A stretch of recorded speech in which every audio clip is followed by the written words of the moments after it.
अस्सलाम वालेकुम गाइस, कैसे हैं? उम्मीद करते हैं आप सब ठीक ठाक होंगे। जी आप देख रहे हैं अब्बास हर्बल यूट्यूब चैनल। जी आज मैं आप लोगों को आड़ू के बारे में बताऊंगा, कुछ चंद फवायद आड़ू के आप लोगों के साथ शेयर करना चाहता हूं। जी मकवी, मैदा व जिगर, मैदे और जिगर को ताकत देता है। और जनाब इसके अलावा आप लोग इसका मिल्क शेक बना लें या वैसे इस्तेमाल करें, ये दोनों मुफीद हैं। जी आप बुखार हो, बुखार वाले मरीज़ को भी आप खिला सकते हैं, बुखार में भी कंट्रोल करता है जी। और इसके अलावा से जो आड़ू के अंदर जो गुठली होती है उसका रोगा निकाला जाए, तो उसका जब रोगा निकाला जाए तो रोगन बाजार से भी मिल जाता है, पंसार स्टोर से।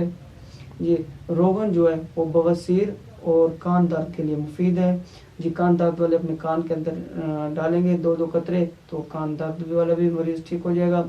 बवासीर वाला जो मरीज़ है वो रोगन जो सा है वो इसको इस्तेमाल कर सकता है किसी दूध के अंदर, ठीक है। उसको 4-5 कतरे डाल के दूध के अंदर आप उसको सुबह शाम इस्तेमाल करें, बवासीर के लिए भी ठीक है।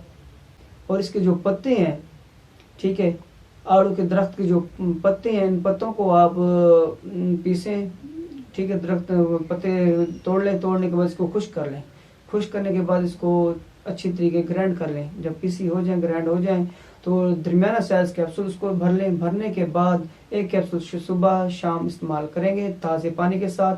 चंद दिन इस्तेमाल करेंगे, जिनके पेट के अंदर मलफे कीड़े वगैरह की शिकायत है वो इंशाल्लाह ताला चंद दिनों के अंदर वो मलफे वगैरह जो कीड़े हैं पेट के अंदर वो ख़त्म हो जाएंगे। आप लोगों को हमारी वीडियो कैसी लगी अपनी राय बताएं, कमेंट करें, शेयर करें। और हमारे चैनल पर न्यू है, हमारे चैनल सब्सक्राइब कर दें और नोटिफिकेशन ऑन कर दीजिए। खुदा हाफिज़।